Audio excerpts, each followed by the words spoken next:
दोस्तों welcome back to talk the universe.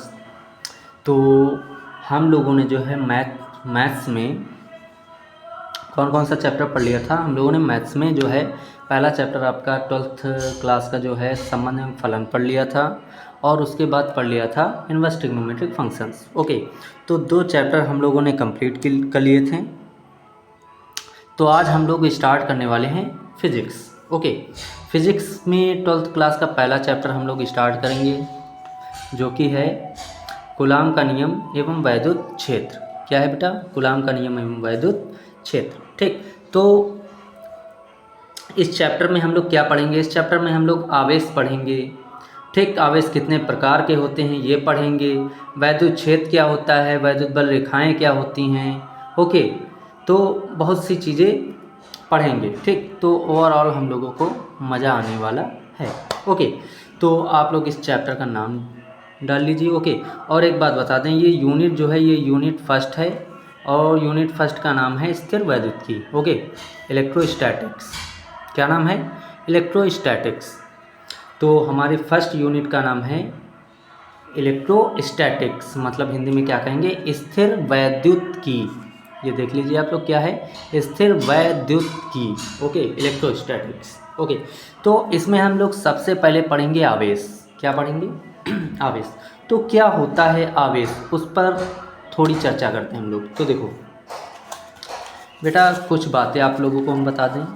जैसे एक आपने हाई स्कूल 9th क्लास में पिछली क्लासों में ये पढ़ा होगा कि इलेक्ट्रॉन क्या होता है।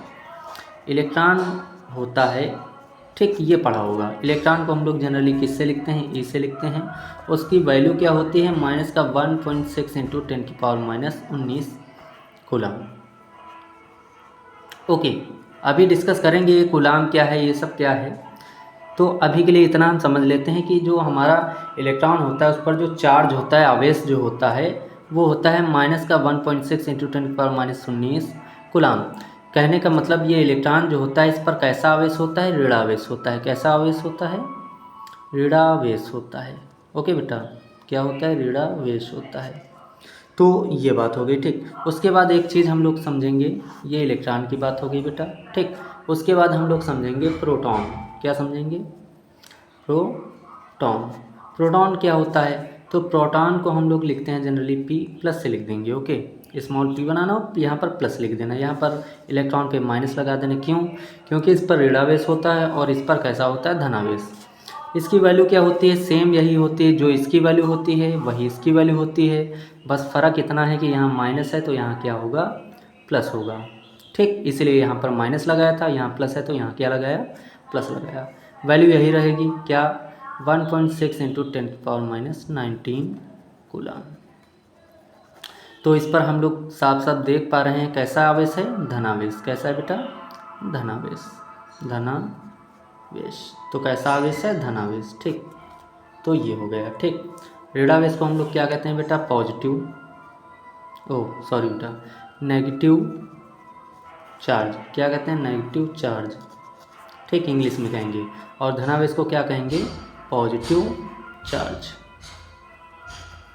ओके, तो ये बात भी ध्यान रखना कि ऋणावेश को नेगेटिव चार्ज कहेंगे हम लोग, CHARG, और पॉजिटिव चार्ज, धनावेश को कहेंगे पॉजिटिव चार्ज। ओके, अब समझते हैं कुछ बातें। ठीक, देखो पहली हेडलाइन बेटा हमारी क्या है? पहली हेडलाइन है आवेश।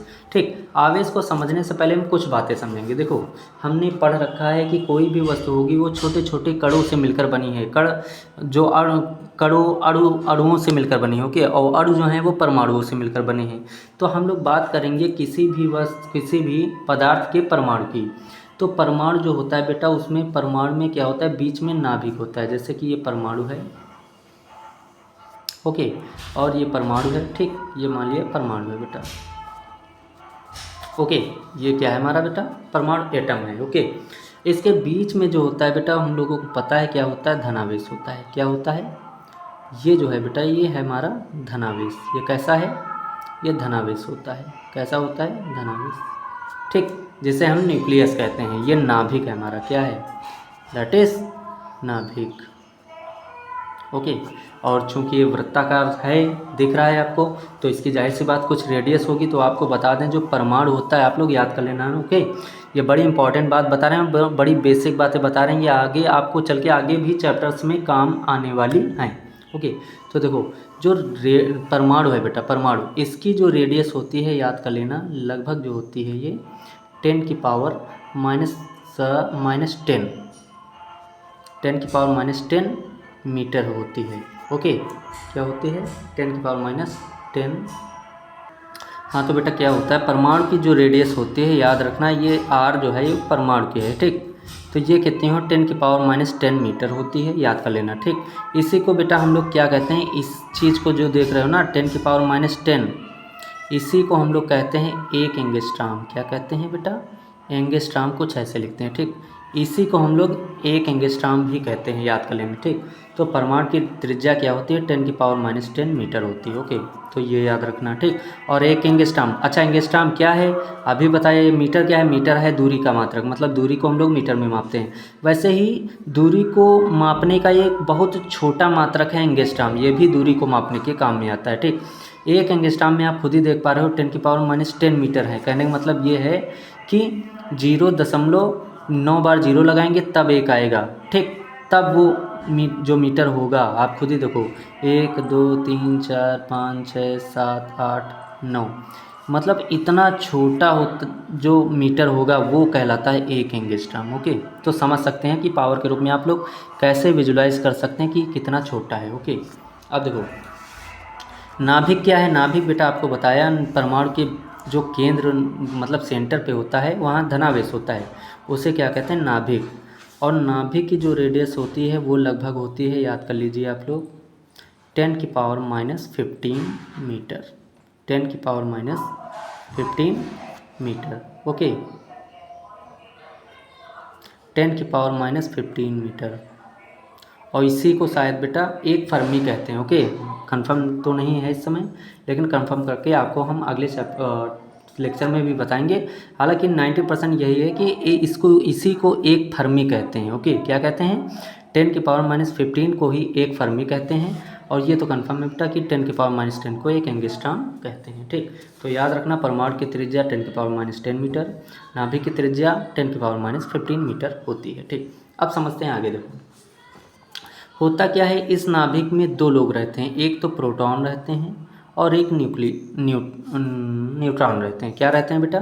यहाँ पे कौन कौन रहते हैं? प्रोटॉन रहते हैं और न्यूट्रॉन। कौन रहता है बेटा? न्यूट्रॉन। क्या रहते हैं? न्यूट्रॉन। ओके, और इन्हीं को बेटा प्रोटॉन और न्यूट्रॉन, इन्हीं को हम लोग न्यूक्लियन भी कहते हैं। जो भी नाभिक में रहते हैं उनको क्या कहते हैं? न्यूक्लियन। ओके, तो इसे न्यूक्लियन भी कहते हैं, ठीक। ये बातें आप टर्म याद रखना, ये आगे चल के भी लगभग काफ़ी चैप्टर्स में ये काम देंगी। जब हम लोग परमाणु की संरचना, नाभिक की संरचना ये सब पढ़ेंगे उसमें भी काम देंगी। ओके, बहुत जगह काम देंगी, ठीक। तो ये बात हो गई। अब देखो इस नाभिक के चारों ओर क्या होती हैं? कक्षाएं होती हैं। क्या होती हैं? कक्षाएं। एक कक्षा जैसे, फिर दूसरी कक्षा, फिर तीसरी कक्षा, ठीक, ऐसे होती हैं, ठीक। और इनमें क्या होते हैं? इलेक्ट्रॉन होते हैं। क्या होते हैं? इलेक्ट्रॉन, जो कि नाभिक के चारों ओर क्या लगाते हैं? चक्कर लगाते हैं, ठीक। अब देखो बेटा जो नाभिक के पास वाली कक्षा के इलेक्ट्रॉन हैं वो नाभिक से क्या होता है? एक प्रबल आकर्षण बल के कारण जुड़े होते हैं। प्रबल आकर्षण बल के द्वारा क्या होते हैं?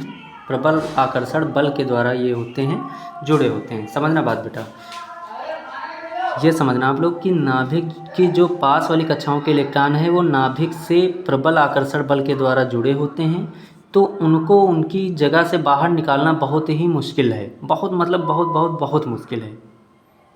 ओके, क्या है? बहुत मुश्किल है, ठीक। लेकिन जैसे जैसे हम बेटा इस नाभिक से दूर वाली कक्षा में जाएंगे, जैसे ये हो गया, फिर ये हो गया, फिर और दूर चले गए, ये हो गया, ठीक। तो जो दूर वाली कक्षा के इलेक्ट्रॉन होंगे वो क्या होते हैं? जैसे कि यहाँ कोई इलेक्ट्रॉन है तो वो जो इलेक्ट्रॉन है वो क्या होते हैं? दुर्बल आकर्षण बल के द्वारा जुड़े होते हैं। किसके कारण? दुर्बल आकर्षण बल से बल से जुड़े होते हैं। याद रखना ये टर्म बेटा, ये इंपॉर्टेंट जो टर्म आपको हमने लिखा दिए हैं, ये आप लोग वीडियो को पॉज कर करके लिख लीजिए, फिर आगे बढ़िए, नहीं तो इसी में घिचपिच हो जाएगा काफ़ी और आपको समझ में नहीं आएगा। तो आप ये समझिए कि नाभिक की जो पास वाली कक्षा के इलेक्ट्रॉन होंगे वो दुर्बल आकर्षण बल, सॉरी बेटा, जो नाभिक की पास वाली कक्षा के इलेक्ट्रॉन होंगे, नाभिक से पास वाली कक्षा के इलेक्ट्रॉन वो प्रबल आकर्षण बल के द्वारा जुड़े होंगे, और जो नाभिक से दूर वाली कक्षा के इलेक्ट्रॉन होंगे वो दुर्बल आकर्षण बल के द्वारा जुड़े होंगे। ठीक, तो आप बेटा बताओ, जो प्रबल आकर्षण बल के द्वारा, प्रबल मतलब बहुत ज़्यादा हो, दुर्बल मतलब बहुत कम। ओके, तो अब आप बताओ बेटा कि जो प्रबल बल से जुड़े हैं उनको उनकी जगह से हटाना क्या है, बहुत मुश्किल है। जो ज़्यादा फोर्स मतलब बल से जुड़े हैं उनको हटाना मुश्किल है, लेकिन जो कम बल से जुड़े हैं जैसे कि दूर वाली कक्षाओं के इलेक्ट्रॉन, उनको उनकी जगह से हटाना थोड़ा आसान है। ठीक, तो ऐसा ही कुछ हम लोग आवेश में कंसेप्ट पढ़ेंगे, उसी से समझेंगे कि ये आवेश कैसे क्या होता है। फिर आपको बता दें, आवेश कोई मतलब आवेश क्या होता है, आवेश एक गुण होता है पदार्थ का। किस मतलब आवेश जो होता है, आवेश क्या होता है बेटा, एक गुण होता है जिसको हम महसूस कर सकते हैं, फील कर सकते हैं और उसके बिहेवियर को स्टडी कर सकते हैं, बाकी इसको देख नहीं सकते हैं। समझ रहे हैं आप लोग? तो आवेश एक गुण है, ये बात आप लोग याद रखना। ठीक, तो देखो पहले तो आप लोग इसका स्क्रीनशॉट ले लीजिए, इसमें बहुत सी इंपॉर्टेंट बातें हमने लिखी हैं, आप ये ले लीजिए आप लोग। ठीक, और अब इतना ये ले लीजिए। ठीक, और ये बड़ी इंपॉर्टेंट बातें हैं, वो भी याद रखना। फिर आपको बता दें, आवेश जो है वो एक गुण है। ठीक, अब चलते हैं, देखो आवेश की तरफ आते हैं। ठीक, तो आवेश क्या होता है, तो आपको समझाते हैं आवेश क्या होता है।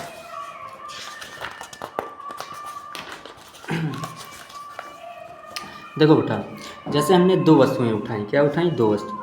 जैसे एक वस्तु ये उठाई हमने बेटा, ठीक, और एक वस्तु ये उठाई। ठीक, मान लिया इसमें कितने प्रोटॉन हैं, मान लिया कि इसमें 15 इलेक्ट्रॉन हैं। मान लिया इस वस्तु में क्या है, 15 इलेक्ट्रॉन हैं। तो प्रोटॉन कितने होंगे, तो याद रखना जितने इलेक्ट्रॉन होंगे उतने ही प्रोटॉन होंगे। ठीक, मतलब जितने प्रोटॉन होंगे उतने ही इलेक्ट्रॉन होंगे। तो 15 अगर इलेक्ट्रॉन हैं तो 15 ही प्रोटॉन होंगे।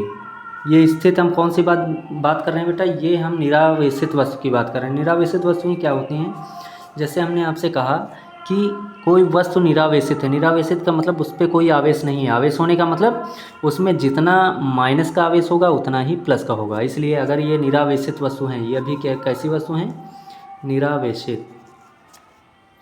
निरावेशित वस्तु। याद रखना बेटा, ये दोनों वस्तुएं निरावेशित ले रहे हैं। इसका मतलब क्या है, इसका मतलब ये है कि जितने प्रोटॉन होंगे उतने ही इलेक्ट्रॉन होंगे। ठीक, अच्छा मान लिया इसमें बेटा, इसमें 10 इलेक्ट्रॉन है तो जाहिर सी बात 10 प्रोटॉन होंगे, तभी ये निरावेशित होगी। ओके, तो याद रखना कि जितने इलेक्ट्रॉन हैं उतने ही प्रोटॉन हैं, जितने इलेक्ट्रॉन हैं उतने ही प्रोटॉन हैं। किस स्थिति में, निरावेशित वस्तु में। ठीक, मतलब निरावेशित, जब ये निरावेशित हैं। निरावेशित को इंग्लिश में न्यूट्रलाइज कहते हैं, मतलब जब ये न्यूट्रल है। ठीक, तो जाहिर सी बात है बेटा, जितना माइनस का उतना ही प्लस का एक दूसरे के प्रभाव को क्या कर देंगे, ख़त्म कर देंगे, न्यूट्रल हो जाएंगे।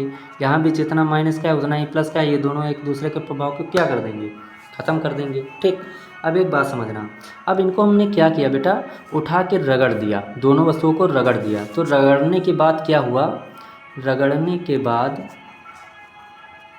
देखो, रगड़ने के बाद क्या हुआ कि ये वस्तुएं जो थी कुछ इस प्रकार थीं। तो इनमें क्या हुआ, जैसे कि मान लिया इसके इलेक्ट्रॉन, कुछ इलेक्ट्रॉन इससे निकल के उसमें निकल चले गए, मतलब इससे निकल के इसमें चले गए। मान लिया कि 4 इलेक्ट्रॉन चले गए, तो यहाँ क्या बचा, 4 इलेक्ट्रॉन चले जाएंगे। मान लो कि इधर 4 इलेक्ट्रॉन चले गए बेटा। ठीक, समझना, जैसे कि मान लो बेटा कि इस वस्तु से क्या हुआ कि 4 इलेक्ट्रॉन यहाँ चले गए। तो अब आप बताओ, अगर 15 इलेक्ट्रॉन पहले थे तो अब कितने बचे, 11 इलेक्ट्रॉन बचे। अच्छा, प्रोटॉन कितने होंगे, तो अब इन्हें ना दिमाग लगाना कि जितने इलेक्ट्रॉन हैं उतने ही प्रोटॉन उतने ही रहेंगे। प्रोटॉन को हम बाहर नहीं निकाल सकते, नाभिक के अंदर जो चीज़ है उसको बाहर हम लोग नहीं निकाल सकते। तो यहाँ पर प्रोटॉन जो होंगे वो 15 ही रहेंगे। ठीक, अब आते हैं यहाँ पे। अब ये बताओ बेटा, पहले 10 थे यहाँ, ठीक, अब 4 और आ गए, तो 10 4 कितने हो गए, 14 इलेक्ट्रॉन। कितने हो गए, 14। और प्रोटॉन कितने, प्रोटॉन उतने ही रहेंगे, प्रोटॉन नहीं बदलेंगे। ठीक, तो आप खुद समझो, यहाँ जो निगेटिव चार्ज है, यहाँ की अगर हम बात करें इस स्थिति में, जो निगेटिव चार्ज है बेटा हमारा, ठीक, और पॉजिटिव जो चार्ज है, ठीक, ये निगेटिव चार्ज और ये पॉजिटिव चार्ज। अब आप खुद ही बताओ कि जो निगेटिव वाला है वो कम है या ज़्यादा है। ठीक, तो आप खुद ही देख पा रहे हो जो पॉजिटिव वाला है वो 15 है और निगेटिव वाला 11 है। इसका मतलब यहाँ हम लिख देते हैं, देखो निगेटिव वाला 11 है और पॉजिटिव वाला क्या है 15। तो आप खुद समझ पा रहे हो कि 15 जो है 11 से बड़ा है, इसका मतलब पॉजिटिव चार्ज ज़्यादा है। पॉजिटिव चार्ज क्या है, ज़्यादा है। यहाँ पे आते हैं। यहाँ पे जो है बेटा देखो, अगर हम बात करें निगेटिव चार्ज और पॉजिटिव चार्ज की, तो आप खुद ही देखो कि निगेटिव वाला 14 हो गया और पॉजिटिव वाला कितना है 10। अब आपको खुद ही पता है कि 14 वाला बड़ा है, इसका मतलब यहाँ पर निगेटिव चार्ज हो गया। ओके, तो हमने क्या किया था, हमने दो वस्तुएं उठाई थी, उनको रगड़ा, तो उसमें रगड़ने से क्या हुआ, कुछ इलेक्ट्रॉन यहाँ से यहाँ आ गए, मतलब कुछ इलेक्ट्रॉन इस वस्तु से इस वाली वस्तु में आ गए, मतलब इस वस्तु से कहाँ गए, इस वाली वस्तु में आ गए। तो इस वस्तु से कहाँ गए, इस वस्तु में। तो यहाँ पर जब हम इलेक्ट्रॉन आए तो यहाँ पर हमने देखा कि जो वस्तु, इन दोनों वस्तुओं में क्या हुआ कि इस वस्तु में पॉजिटिव चार्ज ज़्यादा हो गया और इसमें क्या हुआ, निगेटिव चार्ज ज़्यादा हो गया। तो ये एक बात ये समझ में आई कि देखो अगर पॉजिटिव चार्ज ज़्यादा है तो इस वस्तु को हम कहेंगे बेटा धनावेशित है। क्या है, धनावेशित है। ओके, क्या है, धनावेशित है। ठीक, और इस वस्तु पर क्या हुआ, निगेटिव देखो ज़्यादा है, निगेटिव इधर देखो क्या है, ज़्यादा है। जो ज़्यादा होगा उसकी तरफ माउथ ओपन करेंगे, निगेटिव ज़्यादा है तो ये क्या हो जाएगा, ऋणावेशित हो जाएगा। ओके, तो ये धनावेशित हो गई, ये ऋणावेशित। तो यहाँ से एक कंक्लूजन बेटा ये निकला कि जो इलेक्ट्रॉन देता है ये क्या दे रहा है, ये इलेक्ट्रॉन दे रहा है। ये क्या कर रहा है, दे रहा है। क्या कर रहा है इलेक्ट्रॉन, ये इलेक्ट्रॉन दे रहा है, और ये इलेक्ट्रॉन क्या कर रहा है, ले रहा है। देखो ये दे रहा है तो इधर जा रहा है, और ये ले रहा है तो इसकी तरफ आ रहा है, इसका मतलब ये इलेक्ट्रॉन ले रहा है। तो यहाँ से बात बेटा एक ये कंफर्म हो गई। याद रखना ये न्यूमेरिकल के पैटर्न भी हो रहे हैं, आप लोगों को ऐसे बहुत सारे न्यूमेरिकल और बहुत सारे ऑब्जेक्टिव मिलेंगे जो आप लोग सॉल्व करेंगे। ओके, तो जैसे कि यहाँ हम साफ साफ देख पा रहे हैं जो इलेक्ट्रॉन ये क्या हो रहा है, ये दे रहा, जो इलेक्ट्रॉन दे रहा है, ठीक, वो क्या हो गया, धनावेशित हो गया। क्या हो गया, धनावेशित। और जो इलेक्ट्रॉन ले रहा है वो क्या हो गया, ऋणावेशित। तो यहाँ से एक कंसेप्ट हमको आराम से बेटा ये समझ में आ गया, हैशटैग बना के लिखेंगे कि जो इलेक्ट्रॉन देगा वो धनावेशित होगा। वो सॉरी बेटा, यहाँ देखो क्या हमने कहा, हाँ ठीक सही है, जो इलेक्ट्रॉन देगा वो धनावेशित होगा, धनावेशित होगा। ठीक, क्या हो जाएगा, धनावेशित हो जाएगा।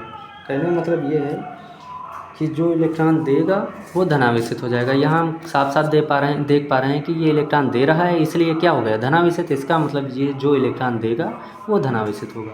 और दूसरी चीज़, जो इलेक्ट्रॉन ले रहा है, ठीक, वो क्या हो जाएगा, ऋणावेशित। तो यहाँ लिखेंगे जो इलेक्ट्रॉन लेगा वो ऋणावेशित हो जाएगा। क्या हो जाएगा, ऋणावेशित हो जाएगा। क्या होगा, ऋणावेशित होगा। ठीक, तो यहाँ से हमने ये एक बात ये समझ ली बेटा कि क्या हुआ कि दो वस्तुएं थी जो कि निरावेशित थी। निरावेशित क्या होती हैं, निरावेशित वे वस्तुएं होती हैं जिन पर जितना निगेटिव मतलब जितना ऋणावेश मतलब कि ऋणात्मक आवेश हो उतना ही धनात्मक आवेश हो, मतलब कि जितना नेगेटिव चार्ज है उतना ही अगर पॉजिटिव चार्ज है, जितना नेगेटिव चार्ज उतना ही पॉजिटिव चार्ज, तब हम उसको कहते हैं निरावेशित वस्तु। तो जैसे इसमें भी जितना निगेटिव था उतना ही पॉजिटिव है, इसका मतलब ये निरावेशित है, और इसमें भी जितना निगेटिव था उतना ही पॉजिटिव है, इसका मतलब ये भी निरावेशित है। ठीक, अब फिर क्या किया हमने, यहाँ पे क्या किया, रगड़ा, इन दोनों को क्या कराया, घर्षण करा दिया। क्या कराया बेटा, घर्षण कराया मतलब रगड़ा। तो रगड़ने के बाद क्या हुआ कि यहाँ से कुछ इलेक्ट्रॉन इसमें चले गए, और जब इलेक्ट्रॉन गए तो यहाँ से हमें पता चला कि ये इलेक्ट्रॉन दे रहा था और ये इलेक्ट्रॉन ले रहा था। तो यहाँ से एक बात ये समझ में आ गई कि जो इलेक्ट्रॉन दे रहा है वो धनावेशित हो जाएगा, क्योंकि उस पर क्या होगा, आप खुद ही दिमाग लगाओ कि इलेक्ट्रॉन अगर दे रहा है तो इलेक्ट्रॉन हो गया कम, इलेक्ट्रॉन कम होने का मतलब इस पर ऋणावेश हो गया कम। ठीक, याद रखना जो इलेक्ट्रॉन दे रहा है उसमें इलेक्ट्रॉन की क्या हो गई, कमी हो गई। इलेक्ट्रॉन की कमी होना मतलब इसमें ऋणावेश कम हो गया। ऋणावेश कम होगा तो बेटा आप बात बताओ, जब पहले बराबर था ठीक, अब ये कम होगा तो ये क्या हो जाएगा, ज़्यादा ही तो हो जाएगा। तो यहीं पर ये हुआ कि जब इलेक्ट्रॉन क्या हो गए, कम हो गए, तो यहाँ पर प्रोटॉन क्या हो गए, हिसाब से ज़्यादा हो गए। तो यहाँ पर कहने का मतलब धनावेश ज़्यादा हो गया ठीक। तो यहाँ से ये एक बात ये समझ में आ गई कि जो इलेक्ट्रॉन देगा वो धनावेशित हो जाएगा और जो इलेक्ट्रॉन लेगा वो ऋणावेशित हो जाएगा ठीक। तो इसका भी आप लोग स्क्रीनशॉट ले लीजिए ठीक। पहले इतना, फिर ये इतना ठीक। और ये रफ वर्क में आप लोग कहीं भी लिख लेना। बाकी ये जो पॉइंट लिखे हैं बेटा, ये दोनों, एक ये पॉइंट एक ये, याद रखना बड़े इंपॉर्टेंट हैं ठीक। इनके बेसिस पे आप लोग न्यूमेरिकल लगाएंगे, ऑब्जेक्टिव लगाएंगे। हाँ, और ये जो हमने लिया है बेटा 14, 10, ये सब एग्जाम्पल अपने आप से लिया है ठीक। आप भी ले सकते हैं ऐसा कुछ। तो अब बेटा एक चीज़ समझो, हम क्या पढ़ने वाले थे, आवेश। अब क्या पढ़ने वाले थे हम लोग, आवेश पढ़ने वाले थे ठीक। तो आप लोग सोचो, देखो क्या हुआ कि अगर जब इलेक्ट्रॉन कम ज़्यादा हो गए, क्या हो गए, या तो इलेक्ट्रॉन कम होंगे या तो ज़्यादा होंगे। समझ रहे हैं ना आप लोग। देखो या तो इलेक्ट्रॉन कम होंगे अगर, मतलब इलेक्ट्रॉन अगर यहाँ से यहाँ जाएंगे तो इसमें कम हो जाएंगे, इसमें ज़्यादा हो जाएंगे। अगर इलेक्ट्रॉन यहाँ से यहाँ जाएंगे तो इसमें कम हो जाएंगे, इसमें ज़्यादा हो जाएंगे। तो यहाँ एक बात ये समझ में आ गई कि इलेक्ट्रॉन जब इधर उधर होता है, क्या होगा बेटा, जब इलेक्ट्रॉन इधर उधर होगा, या तो इधर चला जाए या तो उधर से, मतलब इधर से इधर चला जाए या इधर से इधर आ जाए। तो इसका मतलब ये हमें समझ में आया, जब इलेक्ट्रॉन इधर से उधर जाता है तभी वस्तुएं आवेशित होती हैं ठीक। धनावेशित ऋणावेशित छोड़ो, इतना तो समझ, देखो धनावेशित होगा तब भी वो आवेशित होगा, अगर ऋणावेशित है तो भी वो आवेशित ही होगा ठीक। बस वो धनावेशित है तो वो ऋणावेशित है। तो कहने का मतलब ये हुआ कि इलेक्ट्रॉन के इधर उधर होने से हमें पता चल रहा है कि वस्तुएं क्या हो जाती हैं, आवेशित हो जाती हैं ठीक। और इस गुण को ही आवेश कहते हैं। ये क्या कहते हैं, इस गुण को आवेश कहते हैं ओके। तो आई होप बेटा आप लोगों को ये बात सारी अच्छे से समझ में आई होंगी। अब इसकी हम लोग परिभाषा देख लेते हैं ओके। तो देखो, तो हम लोग बेटा अब क्या समझेंगे कि आवेश क्या होता है ठीक। तो देखो सारी बातें हमने आवेश के बारे में आपको बता दी हैं, उसको आप लोग एक एक चीज़ बड़े गहराई से समझना ठीक। तो आपको आवेश तो अच्छे से समझ में आ ही गया है कि क्या है ठीक। अब परिभाषा कैसे एग्जाम में लिखनी है वो देख लेते हैं ठीक। तो देखो हेडलाइन लिखेंगे आवेश, क्या लिखेंगे, आवेश ठीक। इंग्लिश में क्या होगा, CHARG, चार्ज। इंग्लिश में क्या कहते हैं, चार्ज कहते हैं ठीक। तो देखो जब किसी पदार्थ पर ठीक, जब किसी पदार्थ पर सामान्य अवस्था की अपेक्षा, सामान्य अवस्था का मतलब ये बेटा निरावेशित ही है ठीक। निरावेशित मतलब सामान्य अवस्था मतलब निरावेशित, और निरावेशित आपको पता ही है, जितना निगेटिव चार्ज होगा उतना ही पॉजिटिव चार्ज, जितना निगेटिव चार्ज उतना ही पॉजिटिव चार्ज, इसे ही निरावेशित और इसे ही सामान्य अवस्था कहते हैं ओके। तो देखो जब किसी पदार्थ पर सामान्य अवस्था की अपेक्षा ठीक इलेक्ट्रॉनों की कमी अथवा अधिकता हो जाती है। अभी आपको बताया था कि सामान्य अवस्था ये है, और जब घर्षण कराया, सामान्य अवस्था ये थी, जब घर्षण कराया तो इसमें क्या हुआ, इलेक्ट्रॉन इधर से इधर जाएंगे तो जाहिर सी बात है कि इसमें कमी इलेक्ट्रॉनों की हो जाएगी, इसमें अधिकता हो जाएगी। अगर इधर इलेक्ट्रॉन इधर से इधर जाते तो इसमें कमी हो जाती, इसमें अधिकता हो जाती। तो कहने का मतलब ये है कि जब किसी पदार्थ में सामान्य अवस्था से इलेक्ट्रॉनों की कमी या अधिकता हो जाती है तो देखो अपेक्षा इलेक्ट्रॉनों की कमी अथवा अधिकता हो जाती है तो वह पदार्थ वैद्युतमय हो जाता है। वैद्युतमय मतलब आवेशित, वैद्युतमय का मतलब आवेशित है।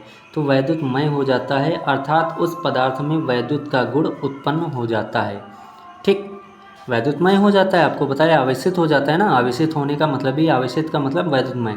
तो जब वैद्युतमय हो जाएगा इसका मतलब है कि अर्थात उस पदार्थ में वैद्युत का गुण उत्पन्न हो जाता है, और अर्थात क्या हो जाता है, वैद्युत का गुण उत्पन्न हो जाता है अर्थात वह पदार्थ आवेशित हो जाती है। इसी ये जो वैद्युत का गुण उत्पन्न हो रहा है, इसी गुण को हम लोग कहते हैं क्या, आवेश। क्या कहते हैं, आवेश। तो वही इन्होंने लिख दिया अर्थात वह पदार्थ आवेशित हो जाता है ओके बेटा। तो आई होप आप लोगों को ये लैंग्वेज समझ में आई होगी, और उम्मीद है कि याद भी हो गई होगी थोड़ी थोड़ी कि अपने आप से कैसे आप लिख सकते हैं इस चीज़ को ठीक। तो आपको हमने बताया आवेश क्या होता है। आवेश एक गुण होता है किसका, वैद्युत का। जो वैद्युत का गुण होगा उसे ही आवेश कहते हैं ओके। और जो वस्तुएं वैद्युतमय हो जाती हैं उन्हें आवेशित वस्तुएं कहते हैं। ठीक, तो अब आगे चलते हैं हम लोग। तो देखो, और अभी आपको हमने बताया क्या कि इलेक्ट्रॉनों की कमी से उत्पन्न आवेश को धनावेश कहते हैं। धनावेश मतलब पॉजिटिव चार्ज कहते हैं। अभी आपको बताया, देखो यहाँ पर इलेक्ट्रॉनों की क्या हो गई, देखो पहले 15 इलेक्ट्रॉन थे, अब हो गए 11। इसका मतलब यहाँ से क्या हो गया, इलेक्ट्रॉनों की इसमें कमी हो गई। क्या हो गई, कमी। और इलेक्ट्रॉनों की कमी होने पर यह वस्तु कैसी हो जाएगी, धनावेश। और यहाँ इलेक्ट्रॉन पहले 10 थे, अब कितने हो गए, 14। इसका मतलब यहाँ हो गई अधिकता, और अधिकता होने का मतलब ये देखो वस्तु कैसी हो गई, ऋणावेश। तो यहाँ से बात समझ में आ गई क्या, कि इलेक्ट्रॉनों की कमी से उत्पन्न आवेश को धनावेश पॉजिटिव चार्ज कहते हैं, और इलेक्ट्रॉनों की अधिकता से उत्पन्न आवेश को ऋणावेश नेगेटिव चार्ज कहते हैं। ठीक, तो ये बात ओवरऑल थी बेटा आवेश के बारे में। ठीक, तो अगर एग्ज़ाम में आवेश आपसे पूछा जाता है तो आप इतना लिखेंगे, बस इतना। ठीक, आगे चलते हैं। अब बात कर लेते हैं कैसे क्या वस्तुएं आवेशित होती हैं रियल। अगर हम एग्जांपल लें किसी पदार्थ का, जैसे हमने सोडियम ले लिया बेटा, क्या ले लिया, सोडियम। सोडियम का जो एटॉमिक नंबर होता है, परमाणु संख्या, वो होती है, परमाणु क्रमांक जो होता है वो 11 होता है। इसका अगर हम इलेक्ट्रॉनिक विन्यास बनाए बेटा तो क्या बनेगा, पहले में 2 होगा। देखो इलेक्ट्रॉनिक विन्यास बेटा ऐसे चलता है, 2 8 8 कुछ ऐसे चलता है। ठीक, तो अब आप बताओ, अगर इलेक्ट्रॉनिक विन्यास इसका भरेंगे, मतलब पहली कक्षा में इलेक्ट्रॉन 2 होते हैं, दूसरे में 8, फिर 8 होते हैं तीसरी कक्षा में। पहले में 2 इलेक्ट्रॉन, दूसरे में 8 और तीसरे में भी 8, आगे ऐसे चलता रहता है। ठीक, तो अगर इसका हम 11 परमाणु क्रमांक है बेटा, अगर 11 परमाणु क्रमांक है, अगर इस 11 को इसमें भरेंगे तो कैसे भरेंगे, देखो पहले 2, पहली कक्षा में 2 ही रहेंगे ना, तो यहाँ से 2 भर दिया। फिर दूसरी कक्षा में 8 रहेंगे, तो यहाँ से जो बचे, अब कितने, देखो 2 भर दिया तो कितने बचे, 9। 9 में से 8 फिर भर दिए, अब कितने बचे, देखो 9 में से 8 अगर भर दिए, यहाँ बचा 1। तो इसका मतलब लास्ट वाली कक्षा में केवल 1 ही हम भर सकते हैं। क्या भर सकते हैं, 1। क्या भर सकते हैं बेटा, 1 भर सकते हैं। ठीक, क्या भर सकते हैं, 1 भर सकते हैं। ठीक, तो अब क्या होगा, देखो अगर लास्ट वाली कक्षा में बेटा 8 इलेक्ट्रॉन हैं, तो इसका मतलब वो जो पदार्थ होगा, वो जो परमाणु होगा वो स्थायी होगा। क्या होगा, स्थायी होगा, और हर परमाणु स्थायी होना चाहता है। ठीक, तो इसका मतलब क्या है कि बेटा, कि अब इसके लास्ट में तो 1 इलेक्ट्रॉन है, ये स्थायी तो है नहीं, तो ये क्या करेगा, 1 इलेक्ट्रॉन दान कर देगा। क्या कर देगा, दान कर देगा। दान करने का मतलब इलेक्ट्रॉन दान कर देगा, तो इसमें बचे 8 इलेक्ट्रॉन दूसरी कक्षा में। अब देखो इसकी लास्ट कक्षा में अभी 1 इलेक्ट्रॉन है, ये 1 इलेक्ट्रॉन क्या कर देगा, दान कर देगा। अब इसकी लास्ट कक्षा में कितने इलेक्ट्रॉन बचेंगे, 8, तब ये क्या हो जाएगा, स्थायी हो जाएगा। ठीक, तो ऐसा ही यहाँ पर कुछ होगा। देखो इसका एटॉमिक नंबर 11 है, इसका जो इलेक्ट्रॉन विन्यास बना है, इलेक्ट्रॉनिक विन्यास, तो क्या बना, 2 8 1। ठीक, अब क्या हुआ कि पहली कक्षा में ये देखो नाभिक है, प्लस धनावेश होगा, तो पहली कक्षा में 2 इलेक्ट्रॉन, दूसरी कक्षा में क्या भर दिया, 8 इलेक्ट्रॉन, और लास्ट कक्षा में बचा 1 इलेक्ट्रॉन, वो 1 इलेक्ट्रॉन। अब ये परमाणु चाहता है हम स्थायी हो जाएं, तो स्थायी ये तभी होगा जब ये इलेक्ट्रॉन दान कर देगा। तो इसने क्या कर दिया, दान कर दिया। अब जैसे इसने दान किया, तो अब देखो पहली कक्षा में क्या थे, 2 इलेक्ट्रॉन 2, और दूसरी कक्षा में 8 थे, तो 8। अब ये इलेक्ट्रॉन इसने दान दे दिया। अब जैसे ही देखो पहले ये क्या था, सोडियम था, सोडियम मतलब Na था, लेकिन जैसे ही इसने 1 इलेक्ट्रॉन दान दिया, क्या दिया, दान दिया, तो इस पर 1, कितने इलेक्ट्रॉन दान दे रहा है, 1। तो 1, बात समझना बेटा, पहले ये सोडियम था, ठीक, सोडियम था। ठीक, अब ये क्या कर रहा है, दान। दान याद रखना, दान अगर देगा तो वहाँ पर धनावेश आएगा, अगर वो ग्रहण करता है तो वहाँ पर ऋणावेश आएगा। ओके, तो ये दान कर रहा है तो इस पर धनावेश आएगा, लेकिन कितना, तो 1 इलेक्ट्रॉन दान कर रहा है तो 1 धनावेश आएगा। ओके, तो ये क्या हो गया, Na से क्या बन गया, Na प्लस बन गया। क्यों, क्योंकि अब इसने 1 इलेक्ट्रॉन अपना दान दे दिया। तो जैसे ही इसने 1 इलेक्ट्रॉन दान दिया, तो यहाँ 11 थे, 11 था, तो यहाँ कितना बचा, 10 बचा। ओके, कितना बचा, 10 बचा। तो 10 का अब इलेक्ट्रॉनिक विन्यास बनाएंगे तो क्या आएगा, 2, 8। ओके, तो क्या बना, पहली कक्षा में 2, फिर दूसरे में 8। अब ये परमाणु हो गया स्थायी। क्या हो गया, स्थायी। तो इसका मतलब क्या हुआ, जब परमाणु अपनी सामान्य अवस्था में था, ठीक, तो उस पर कोई आवेश नहीं था, लेकिन जैसे ही उसने अपना 1 इलेक्ट्रॉन दान दिया तो वो क्या हो गया, धनावेशित हो गया। कहने का मतलब आवेशित हो गया। ठीक, तो ऐसे हम चीज़ों को समझ सकते हैं। ठीक, तो अगर आप लोग ये एग्जाम्पल एग्ज़ाम में बनाना चाहते हैं तो बना सकते हैं। ठीक, ऐसे ही नीचे वाला है, आप लोग अगर बनाना चाहें तो ये भी बना सकते हैं, आप समझ सकते हैं कि क्या हुआ है। ठीक, तो अब हम लोग क्या करते हैं कि आगे चलते हैं। ठीक, तो ये हमारा आवेश था। आवेश को हम लोग क्या कहेंगे, जब किसी पदार्थ पर समान अवस्था से क्या होगा, जब किसी पदार्थ में, ऐसे याद करना बेटा, इमेज दिमाग में बनाना कैसे, जब किसी पदार्थ में समान अवस्था से अवस्था की अपेक्षा, ठीक, आपको बताया ही है कि ये निरावेशित मतलब ये समान अवस्था है, तो समान अवस्था की अपेक्षा अगर किसी वस्तु में इलेक्ट्रॉनों की क्या हो जाए, या तो कमी हो या तो अधिकता, ठीक, तो वस्तुएं वो आवेशित हो जाती हैं, मतलब वैद्युतमय हो जाती हैं, अर्थात उनमें वैद्युत का गुण आ जाता है और इस गुण को ही आवेश कहते हैं और उन वस्तुओं को आवेशित कहते हैं। ऐसे आप लोग याद कर सकते हैं। ठीक, तो आप क्या कहेंगे कि जब किसी पदार्थ पर समान अवस्था की अपेक्षा इलेक्ट्रॉनों की कमी अथवा अधिकता हो जाती है तो वह पदार्थ वैद्युतमय हो जाता है, अर्थात उस पदार्थ में वैद्युत का गुण उत्पन्न हो जाता है, अर्थात वह पदार्थ आवेशित हो जाता है। ओके, और अगर इलेक्ट्रॉनों की कमी हुई तो धनावेश होगा, इलेक्ट्रॉनों की अधिकता हुई तो वो ऋणावेश होगा। ये चीज़ भी आप लोग याद रखना। ठीक, तो आवेश हमारे पास बेटा दो प्रकार के होते हैं, एक धनावेश और एक ऋणावेश। ठीक, ओके बेटा। और धनावेश कब होता है, जब इलेक्ट्रॉनों की कमी होती है, और ऋणावेश कब होता है, जब इलेक्ट्रॉनों की अधिकता होती है। ओके, तो ये आप लोग याद कर लेना तुरंत। ओके, तो अब हम लोग आगे चलते हैं। अब आपको हम बहुत पुरानी जो आवेश है वैद्युत, ये इलेक्ट्रिसिटी मतलब इलेक्ट्रिक है जो हमारा हम लोग पढ़ रहे हैं, वैद्युत आवेश वगैरह ये सब पढ़ रहे हैं, आपको बहुत पुरानी हिस्ट्री के पीछे हिस्ट्री में ले जाते हैं। मतलब इसकी बहुत पुरानी हिस्ट्री, जब जहाँ से ये जनरेट हुई ये चीज़ें, ये टर्म आए हैं कि वैद्युत आवेश या फिर वैद्युत आवेश या वैद्युतमय, ये सब जो टर्म आए हैं कब आए हैं, कैसे आए हैं, यहाँ पे आप लोगों को थोड़ा हिस्ट्री में ले जाते हैं। ठीक, कि इसकी रिसर्च वगैरह खोज वगैरह कैसे हुई है। ठीक, तो देखो क्या हुआ था, बहुत टाइम पहले एक वैज्ञानिक थे। ठीक, उन्होंने क्या किया, एक कांच की छड़ ली। ये क्या काहे की छड़ है बेटा, कांच की छड़ है। ओके, कांच की छड़, और लिया रेशम का कपड़ा। क्या लिया बेटा, रेशम का कपड़ा। ठीक, इन्होंने क्या किया, इस कांच की छड़ को रेशम के कपड़े से रगड़ दिया। क्या कराया इसको इससे क्या कराया बेटा, रगड़ा। और जैसे ही रगड़ा तो क्या हुआ कि यहाँ के कुछ इलेक्ट्रॉन एक यहाँ चले गए। कहाँ चले गए, यहाँ। समझना आप लोग बेटा, क्या हुआ, जब कांच की छड़ को रेशम के क्या हुआ कि जब कांच की छड़ को रेशम के कपड़े से रगड़ा तो क्या हुआ कि कांच की छड़ से कुछ इलेक्ट्रॉन यहाँ चले गए।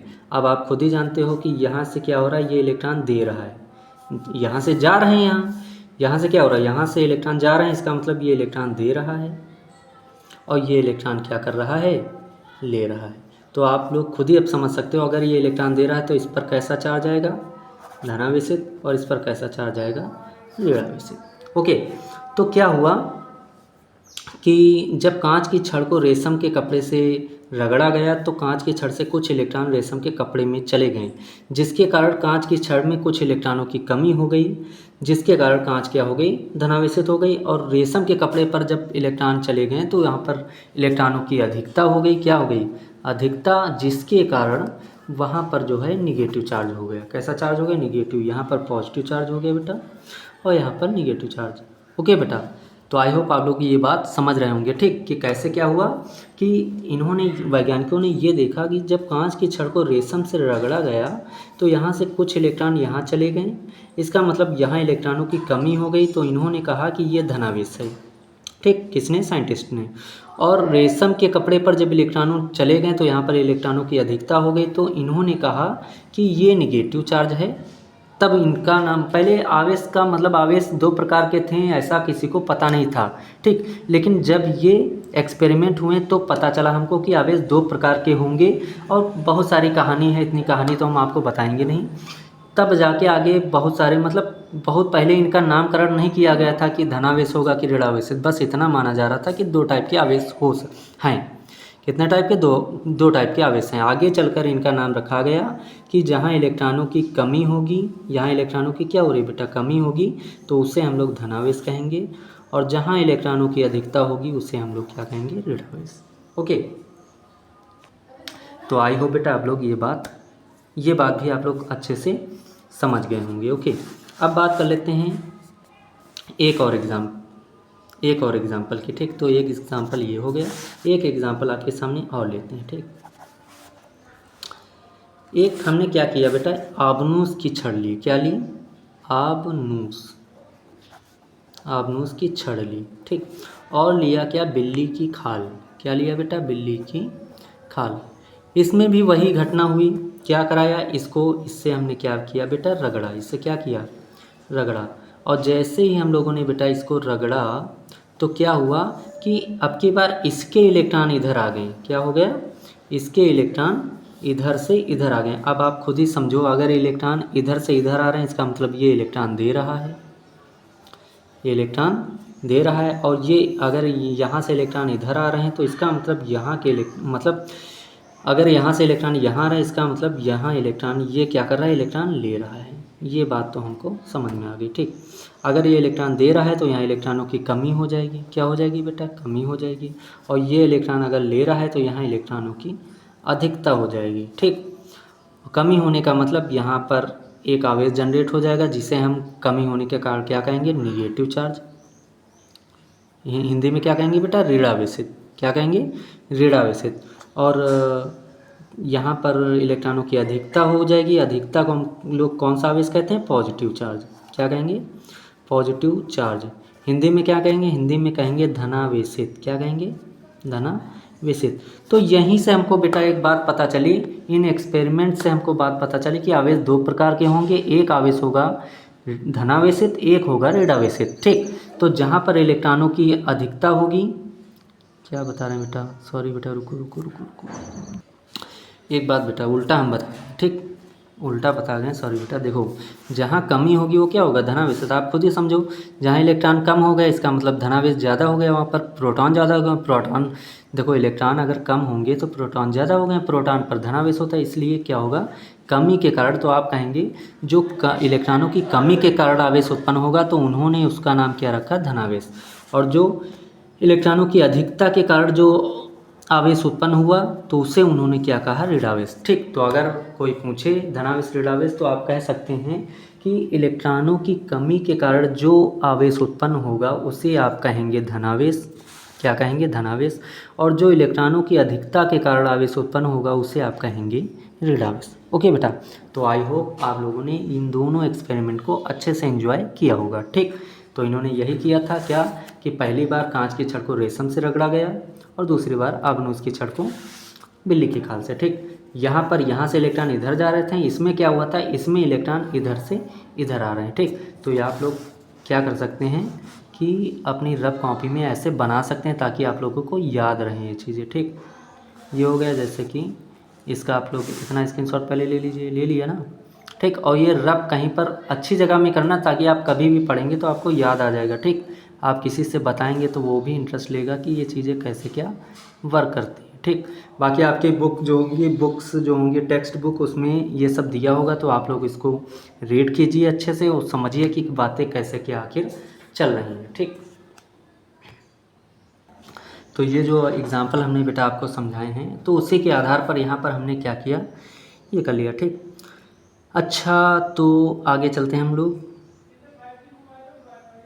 ठीक। और याद रखना बेटा, वैद्युत आवेश एक अदिश राशि है। यहाँ पर ये नोट पॉइंट जो हमने लिखा है, ये सारे नोट पॉइंट हम फिर से लिखाएंगे, आपको इतना छोड़ दीजिए, हम फिर से लिखाएंगे, ठीक। मतलब आगे और कुछ चीज़ें समझाना है उसको समझाएंगे तब ये हम लिखाएंगे, ठीक।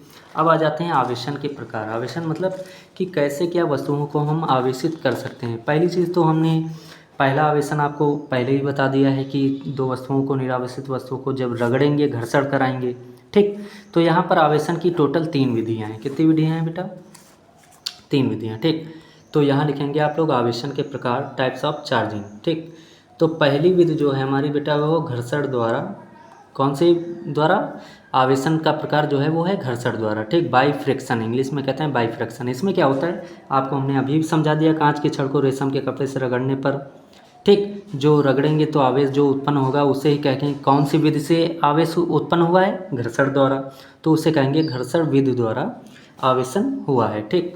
जैसे बिल्ली की खाल रगड़ने, ये सब समझा ही चुके हैं, आप समझ सकते हैं, ठीक।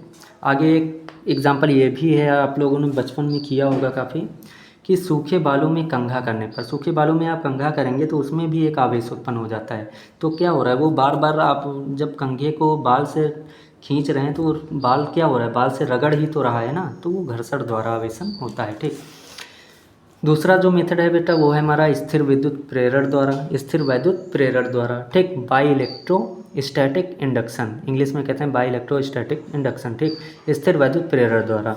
अच्छा, ये होता क्या, आपको ऐसे समझाएं। देखो, जैसे कि आपके बगल में कोई बाइक लाया, ठीक, तो आपका भी मन करता है चलो बाइक ले लिया जाए। ठीक, तो ये क्या हो रहा है कि किसी ने आपसे कुछ कहा नहीं, उसने भी जो लाया है बाइक उसने भी कुछ नहीं कहा, लेकिन उसको देख करके आपके अंदर एक प्रेरणा आ गई, उसी को कहते हैं प्रेरण द्वारा। क्या कहते हैं, प्रेरण द्वारा। तो इसे ही हम लोग कहते हैं स्थिर वैद्युत प्रेरण द्वारा आवेशन। ओके, तो जैसे कि बेटा हमने दो निरावेशित वस्तु ले ली, एक मान लो एक ये निरावेशित वस्तु है, ये कैसी है बेटा, निरावेशित वस्तु है। ठीक, ये कैसी है, निरावेशित वस्तु है। ठीक, अब यहाँ पर इसके मान लो इसके हमने क्या किया, एक छड़, इसके पास एक छड़ लाना चाहते हैं। क्या लाना चाहते हैं, एक छड़ लाना चाहते हैं, और जिस पर आवेश कैसा है, धनावेश है। कैसा है, धनावेश। समझना आप लोग बेटा, इस पर अभी कोई आवेश नहीं है। ठीक, लेकिन जैसे ही ये क्षण हम इसके पास लाए हैं, बात समझना बेटा, इस पर अभी कोई आवेश नहीं है, लेकिन जैसे ही ये क्षण इसके करीब हम लाते हैं तो क्या होता है, और एक चीज़, ये क्षण इस पर टच नहीं करेंगे, केवल इसके करीब ले जाएंगे। जैसे ही करीब ले गए तो इसका जितना भी ऋणावेश है, समझना बेटा, अब ये वस्तु अभी कैसी है, निरावेशित है। कैसी है, निरावेशित है। तो निरावेशित होने का मतलब ये नहीं कि इसमें आवेश नहीं, इसमें आवेश देखो माइनस, निरावेशित का मतलब इतना होता है कि इस पर जितना निगेटिव चार्ज है, माइनस का आवेश जितना है उतना ही धनावेश है। क्या है, कहने का मतलब ये है बेटा, इसमें जितना भी ऋणात्मक आवेश है उतना ही धनावेश है, तभी इसको हम लोग निरावेशित कहते हैं। ठीक, लेकिन जैसे ही अभी ये निरावेशित है, इस पर कोई आवेश हम नहीं मानेंगे, न्यूट्रल मतलब न्यूट्रल, उदासीन है भी ये। ठीक, तो ये क्या है, उदासीन है। ठीक, अब क्या किया, ये क्षण जैसे ही हमने हम इसके करीब लाएं तो क्या हुआ, इसका जितना भी निगेटिव चार्ज है, तो ये देखो धनावेश है, तो धनावेश की तरफ क्या होता है, याद रखना, धनावेश ऋणावेश आपस में आकर्षित होते हैं, तो जितना इसका ऋणावेश है वो धनावेश की तरफ क्या हो जाएगा, आकर्षित हो जाएगा। ठीक, क्या हो जाएगा, आकर्षित हो जाएगा। अब जाहिर सी बात है बेटा, अगर धनावेश इधर आ गया तो जितना ऋणावेश है वो पीछे चला जाएगा। ओह सॉरी बेटा, जाहिर सी बात है, जितना ऋणावेश है वो अगर आगे इसके कांटेक्ट में इसके करीब आना चाहता है तो जाहिर सी बात जो बेचारा प्लस का होगा वो कहाँ चला जाएगा, पीछे, तो पीछे चला गया। तो ये यहाँ पर आवेश क्या हुआ, अलग अलग बट गया। क्या हुआ, आवेश अलग अलग बट गया, मतलब पहले सब माइनस प्लस एक में था, अब क्या हो गया, अलग अलग बट गया। जैसे ही अलग बट गया तब हम कहेंगे ये वस्तु क्या हो गई, आवेशित हो गई। क्या हो गई, आवेशित हो गई। अगर बेटा ये वस्तु आवेशित हो गई है, ठीक, तो ये कौन सी विधि से आवेशित हुई है, अभी हमने ये टच तो की नहीं है, ये क्षण इस पर टच तो की नहीं है, ना इस पर रगड़ा है, तो इसे ही कहते हैं क्या, इसे ही कहते हैं बेटा प्रेरण द्वारा। क्या कहते हैं, प्रेरण द्वारा, मतलब कि वैद्युत प्रेरण द्वारा आवेशन। क्या कहते हैं इसको, वैद्युत प्रेरण द्वारा आवेशन।